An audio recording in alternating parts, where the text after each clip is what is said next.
Live from the local station, this is The Morning Show.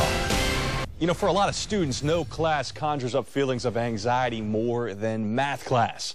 Sometimes just walking into a math classroom is enough to cause distress.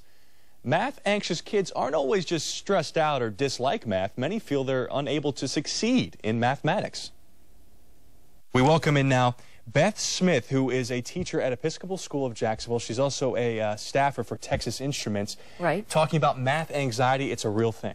It really is, and many students have math anxiety, and it can be somewhat of a self-fulfilling prophecy where they feel like they just can't do the math and they don't understand the math. Do they get overwhelmed? They get overwhelmed. Thinking? Absolutely, and it's just that fear of failure. And oftentimes they really just need to look at it from a different perspective and figure out how their brain works so that they can learn to understand the math. Because all kids' brains, I mean, we know, operate differently. Absolutely, absolutely. And it's just a matter of helping them to figure out what's going to work best for them. So what are some of the signs? What are the warning signs?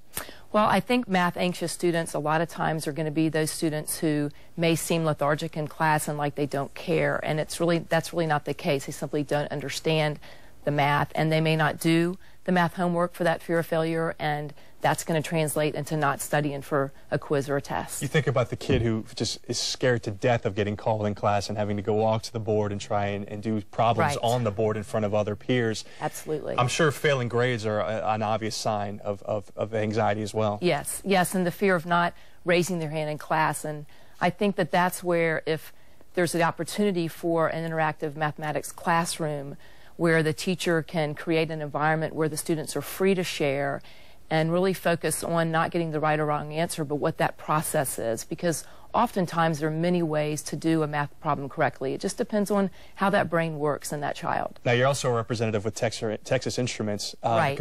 Calculators have evolved over generations, and this thing you're holding looks like a supercomputer. Oh, yes, this is the new TI Inspire, and this just brings a whole new opportunity in the math and really the science classroom. And with the Inspire, and then also there's a navigator system where I can connect wirelessly to my students, and I can send everybody a question, and they can answer it anonymously. I'll hold this up. Wow.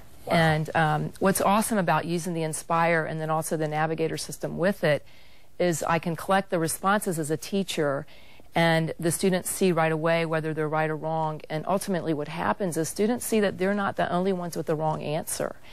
And they learn that it's okay to be wrong, and that we're going to learn to succeed and learn from our failures together. So is this one of your an advice to parents when you're talking about helping ease your child's anxiety? Is this one of the objects that could help?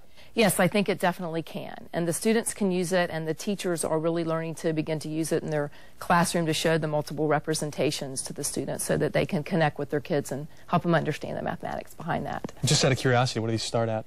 I think that they're around about $140 to $150. That's what they typically have been, at least when I was growing up. They're pretty pricey. Absolutely. Usually around $100.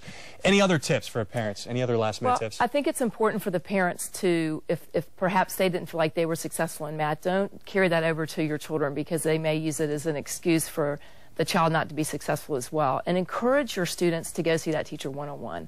Often that just 5 to 10 minutes before, during, or after school can really help that teacher see where the kid's thought process is, and if it needs to be directed to a different path, they can do that. So I highly encourage that one-on-one help. Yeah, some kids might just have to take it a little slower and just break it down a little more and have more patience. Yeah, absolutely. Yes. All right, Beth, thank you so much. Thank you. All right. Hey, don't forget, we have an entire section devoted to back-to-school safety, preps, and fun online at newsforjax.com.